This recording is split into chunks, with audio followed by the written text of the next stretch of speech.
पहिला दिवस या ठिकाणी संपन्न होत आहे आणि संपन्न होत असताना जवळजवळ 60 कुस्त्या आपण या दुपारच्या सत्रामध्ये घेतलेल्या आहेत। उद्या सकाळी साधारण 50 कुस्त्या, उद्या संध्याकाळी 60 कुस्त्या, परवा दिवशी सकाळी 50 कुस्त्या आणि संध्याकाळी 12 कुस्त्या असं आखाड्याचं नियोजन आहे। उद्या सकाळी ठीक 7:30 वाजता खेळाडू, पालक आणि त्यांचे वस्ताद यांनी या सूचनेचं नीट ध्यान देऊन ऐका।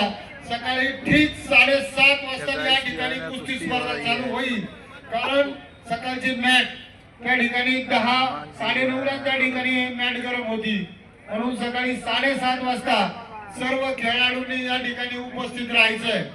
सकाळी लवकर सत्र चालू होणार आहे। आपण सर्व पालकांना विनंती आहे, वस्तादांना विनंती आहे की आपापले खेळाडू घेऊन इकडे सकाळी 7:30 वाजता हजर राहायचंय।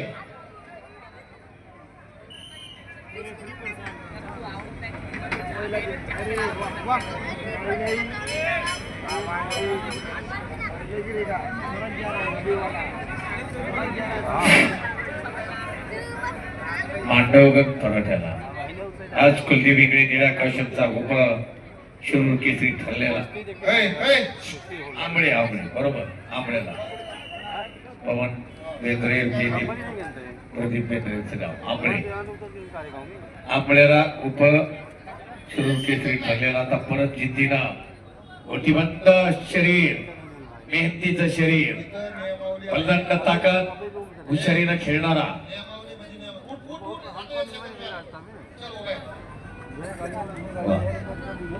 म्हणून सर्वांनी शिस्त। कारेगावकरांचं हे आयोजन आहे, देखणं त्यांना आपण सगळ्यांनी मिळून सहकार्य करायचंय। कारेगावच्या शिरपेचामध्ये आणखी एक मानाचा तुरा खोचला, असं भव्य दिव्य आयोजन करून म्हणून दिशा देणारी ही स्पर्धा ठरणार आहे। सांगताना अभिमानच वाटतो, का कौतुक करू नये, ज्यांना जे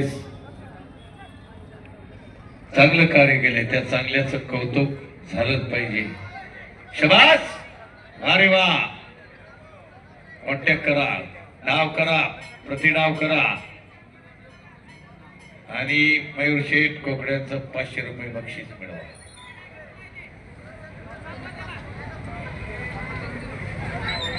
ताकदीचा अंदाज किती वेळ, म्हणून कुस्ती गतिमान झाली, समोरनं दस्ती वाढण्याचा प्रयत्न।